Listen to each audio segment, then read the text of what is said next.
அனைவருக்கும் வணக்கம். இன்றைக்கி இந்த வீடியோவில் ரொம்ப டேஸ்ட்டாக சூப்பராக அருமையான ஹோட்டல் டேஸ்ட்டில் அப்படியே நம்ம வீட்டிலே சிக்கன் பிரியாணி செய்ய போகிறாங்க. இது தம் பிரியாணி, சிக்கன் தம் பிரியாணி. குக்கரில் செய்யாமல் பாத்திரத்தில் தான் செய்ய போகிறோம். 1 கிலோ அளவுள்ள கோழியும் 1 கிலோ அளவில் அரிசியும் வச்சு தான் இந்த தம் பிரியாணி செஞ்சுருக்கேன். கண்டிப்பாக பாருங்கள், உங்கள் எல்லாருக்கும் ரொம்ப பிடிக்கும். நல்லா உதிராக சூப்பரான பிரியாணி ரெடியாக இருக்குது. வாங்க இது எப்படி செய்யலான்னு பார்க்கலாம். இது செய்யறதுக்காக ஃபஸ்ட்டு 1 கிலோ அளவுள்ள கோழிக்கறியை நான் நல்லா மஞ்சத்தூள் போட்டு வாஷ் பண்ணி எடுத்திருக்கேன். இந்த வாஷ் பண்ண கறிக்கு ஃபஸ்ட்டு மசாலா தடவிடலாம். இது ரொம்ப முக்கியமான ஒரு ஸ்டெப் தான். மசாலா தடவினா தான் கறியில் நல்லா உப்பு மிளகாய் தூள்லாம் நல்லா டேஸ்ட் இறங்கி சூப்பராக இருக்கும். இது மசாலா தடவுறதுக்காக 1 டேபிள் ஸ்பூன் மிளகாய்த்தூள், 1 டேபிள் ஸ்பூன் மல்லித்தூள், உப்பு தேவையான அளவு, தயிர் 2 டேபிள் ஸ்பூன், இஞ்சி பூண்டு விழுது 1 டேபிள் ஸ்பூன்.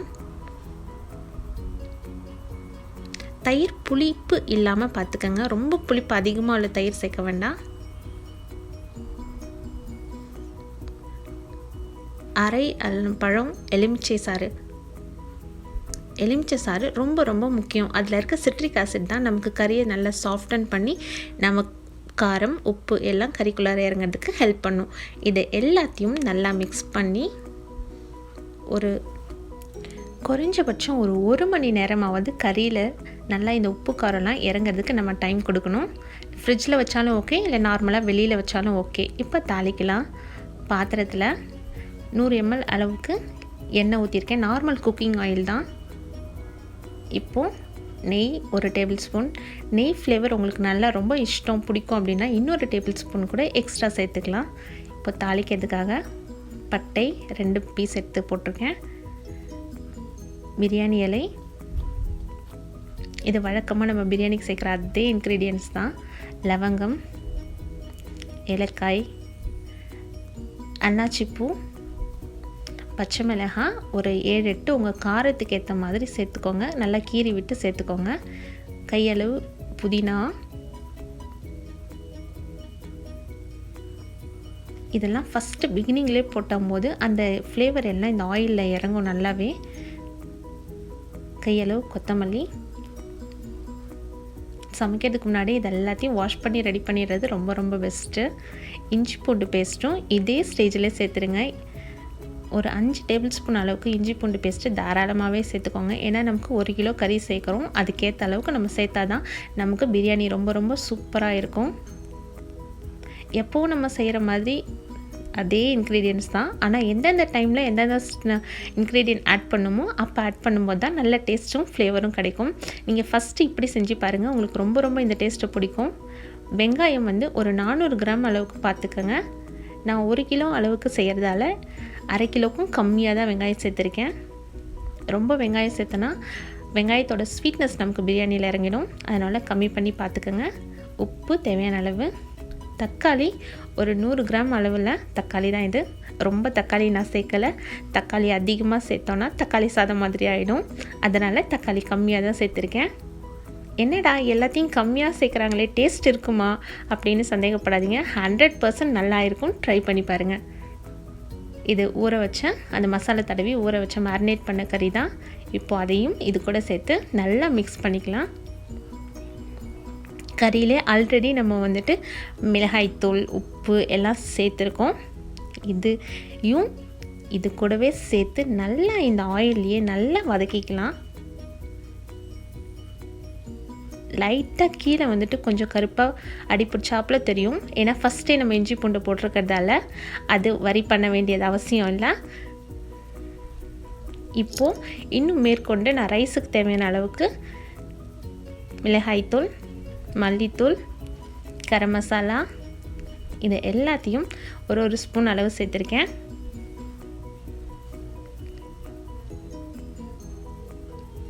இது தூள் வகைகளையும் நல்லா கறியில் சேர்றாப்பில் நல்லா மிக்ஸ் பண்ணி கொடுத்து கொஞ்சமாக அந்த மசாலாவோட பச்சை ஸ்மெல் எல்லாம் போகிறதுக்கு டைம் கொடுப்போம்.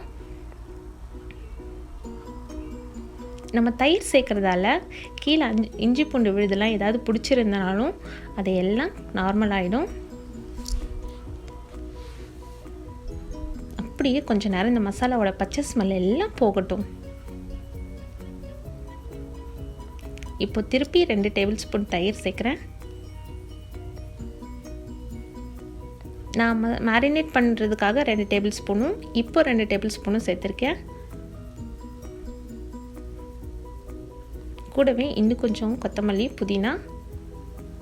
டோட்டலாக எனக்கு வந்து ஒரு கட்டு புதினாவும் ஒரு கட்டு கொத்தமல்லியும் எனக்கு தேவைப்பட்டுச்சு. அதை கொஞ்சம் கொஞ்சமாக ஸ்ப்ளிட் பண்ணி இடையில ஆட் பண்ணியிருக்கேன்.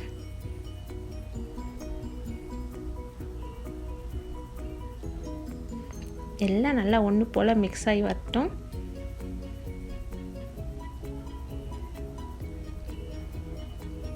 நல்லா கறி கொஞ்சம் நல்லா ஸ்மூத்தாக சாஃப்டாக வேகிறதுக்காக கொஞ்சம் நேரம் டைம் கொடுப்போம். கொஞ்சம் குக் ஆகட்டும். ஒரு 10 மினிட்ஸ் தான் எடுக்கும்.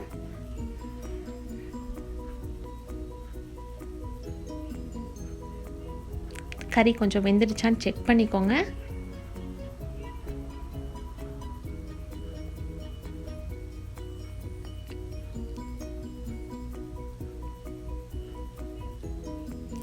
இப்போதான் நான் 1 கிலோ அளவுள்ள அரிசிக்கு தேவையான அளவு தண்ணியை மெஷர் பண்ணி எடுத்திருக்கேன். அதாவது 1 கப் ரைஸ்க்கு 2 கப் தண்ணி அந்த அளவில் சேர்த்துருக்கேன் தண்ணி. இன்னொரு விஷயம், முக்கியமான விஷயம் என்னென்னா, நீங்கள் பிரியாணி சமைக்கிறதுக்காக எடுத்திருக்க அரிசி வந்து புது அரிசியா பழைய அரிசியான்னு பார்த்துக்கோங்க. க்ராப் இயர் அந்த பேக்லேயே இருக்கும். நீங்கள் வாங்குகிற அரிசியோட பேக்லேயே அதை செக் பண்ணிக்கோங்க. கொஞ்சம் பழசு அப்படின்னா தண்ணி கொஞ்சம் எக்ஸ்ட்ரா தேவைப்படும். புதுசு அப்படின்னா கம்மி பண்ணிக்கோங்க, இல்லைன்னா குழஞ்சிடும். இது எல்லாம் சேர்ந்து நல்லா பாயில் ஆகட்டும்.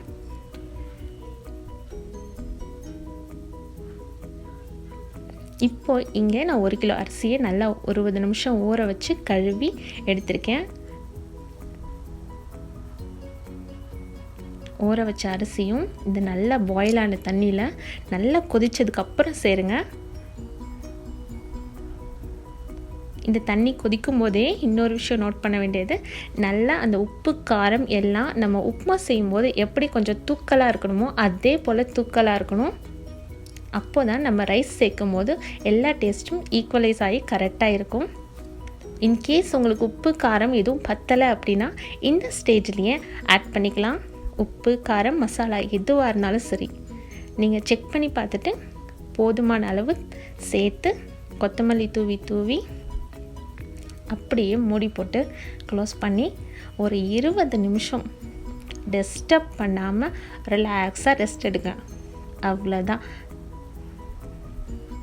ஃபைல் போட்டு க்ளோஸ் பண்ணாலும் ஓகே, இல்லைன்னா நல்லா லிட்டு டைட்டாக இருக்க மாதிரி பார்த்து க்ளோஸ் பண்ணி அது மேலே வெயிட் வச்சிடுங்க.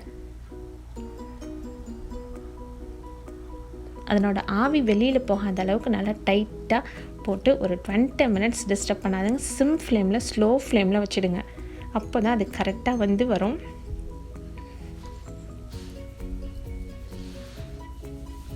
இதுக்கு மேலே நான் ஒரு வெயிட்காக வந்துட்டு இந்த இடி உரல் வச்சுருக்கேன்.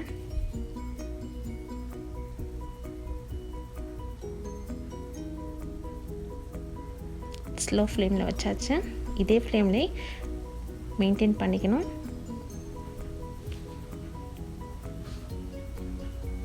அவ்வளோதாங்க, அழகாக தம் போட்டாச்சு. சூப்பராக தம் போட்டு ரெடி ஆகிட்டுருக்கு பாருங்கள். இதே சீரக சம்பா ரைஸ் நீங்கள் யூஸ் பண்ணுறீங்க அப்படின்னா இன்னும் கொஞ்சம் நேரம் ஒரு 1/2 அன் ஹவர் அளவுக்கு டைம் கொடுங்க. இது நார்மல் நான் வீட்டில் யூஸ் பண்ணுற பிரியாணி ரைஸு, அதனால் இதுக்கு எனக்கு 20 மினிட்ஸ் கரெக்டாக இருந்துச்சு.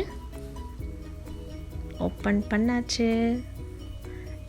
வாவ், ரொம்ப சூப்பராக கரெக்டான தண்ணி அளவில் உதிராக சூப்பராக பொலன்னு பிரியாணி ரெடி ஆகிடுச்சு பாருங்கள். ரொம்ப சூப்பராக அழகாக வந்திருக்கு. தண்ணி எக்ஸ்ட்ராவும் இல்லை கம்மியாகவும் இல்லை. ரைஸ்லாம் நல்லா வெந்து ரொம்ப அருமையாக இருக்குது. அவ்வளோதான். இப்போ இதை வந்து லைட்டாக ரொம்ப ஜென்டிலாக மேலேருந்து கீழேருந்து மேலே கொஞ்சம் அழகாக ரைஸ் எல்லாத்தையும் எல்லாம் கொஞ்சம் லைட்டாக இது பண்ணி விடுவோம் பார்த்திங்களா, அது போல் மிக்ஸ் பண்ணி கொடுங்க. ரொம்ப ஸ்லோவாக ஹேண்டில் பண்ணுங்கள். அரிசிலாம் உடஞ்சிடுச்சுன்னா நல்லா இருக்காது பார்க்குறதுக்கு.